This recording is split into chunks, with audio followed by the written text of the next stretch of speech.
यति now officially KTM scooter pro हो। अब त हलिउड मुभीमा आउने जस्तो फिल आयो। ओहो सर आइपुग्नु भयो। अब त यतिको रेसिङ लाइसेन्स खोज्छ नि। लाइसेन्स खोजेको हो? मलाई त मोमोको मेन्यू मात्र छ, एक्स्ट्रा झोल पनि मेन्सन छ। जाम्बा आऊ मोमोको घर। गाइस अब त ट्राफिक अङ्कलको मोमो खान जानु पर्यो जस्तो छ।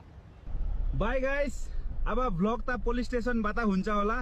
ट्राफिक अङ्कलले भ्लग स्टार बनाइदिनु भयो।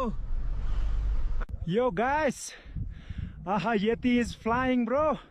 First time paragliding. रेडी चु मेबी। सब ठिक छ, तर यो ल्यान्डिङ कहिले आउने हो? अब त यो मैले सोच्दा भन्दा रिस्की छ यार। यो सबै अब म हावामा तल हेर्नुस् लेक। धेरै हाइट छ ब्रोकोलाई, मेरो खुट्टा त नाम जस्तो छ नि।